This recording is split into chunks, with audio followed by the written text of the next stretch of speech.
इस वक्त जमाने तुम्हें बुलाया हो, शायद तुम्हें पता नहीं होगा कमल। बिल्कुल मुझे भाई मालूम नहीं है कमल।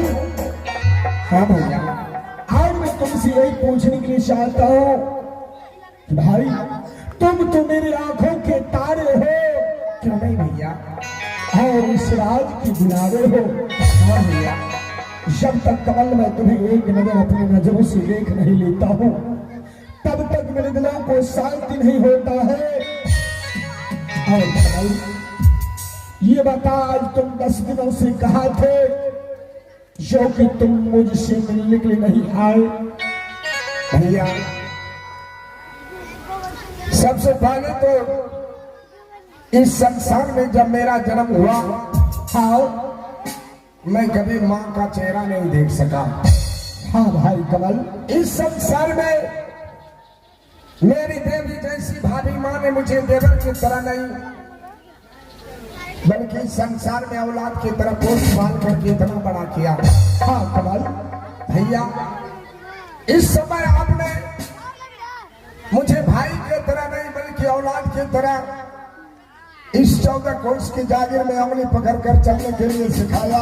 हाँ ये सब मैं कैसे भूल सकता हूँ भैया। और भैया रही 10 दिन की बात, आज 10 दिन से ना तो मैं आपसे मिलने के लिए आया और ना तो भाभी माँ से मिलने के लिए गया और ना तो हवेली में पिताजी से मिलने के लिए गया। हाँ कमल भैया 10 दिन से मैं पढ़ाई में लीन था। मैं सोचा अगले महीने मेरा परीक्षा है, कहीं उस परीक्षा में मेरे पीछे 5 हरफर लग जाएंगे तो बड़े भैया और पिताजी को कितना मन में दुख होगा। कमल राज के पीछे इतना खर्च करने के बावजूद भी 5 हरफर लग गया। इसलिए भैया मैं पढ़ाई में लीन था तो आप सबसे मिलने के लिए नहीं आ सके। भाई कमल,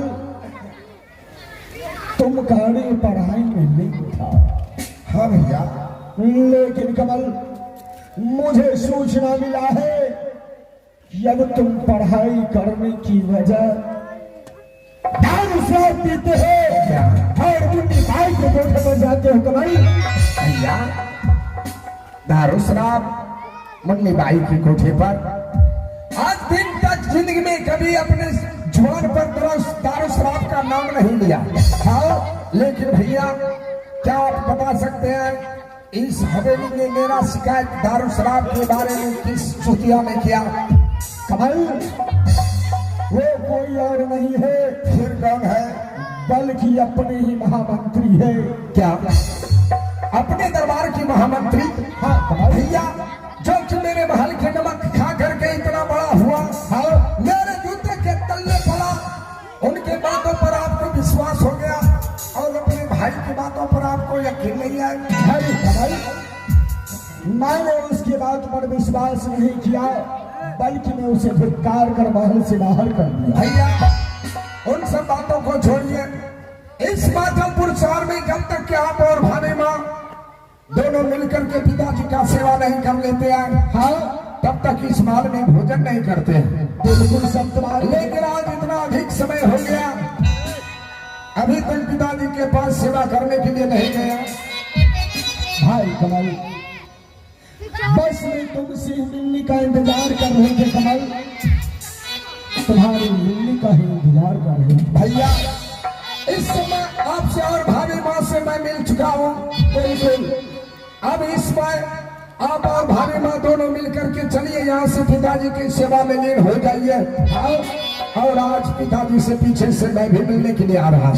कमाई हाँ, जब दोनों भाई चलेंगे पिताजी के पास, पिताजी बिल्कुल खुश हो जाएंगे। क्यों नहीं भैया, अवश्य खुश होंगे। चलो इस समय जाइए, पिताजी की सेवा में लीन हो जाइए। प्रणाम भैया, खुश रहो कमाई। प्रणाम भाभी। महारानी, हाँ स्वामी जी, पिताजी महल में उदास होकर बैठे होंगे।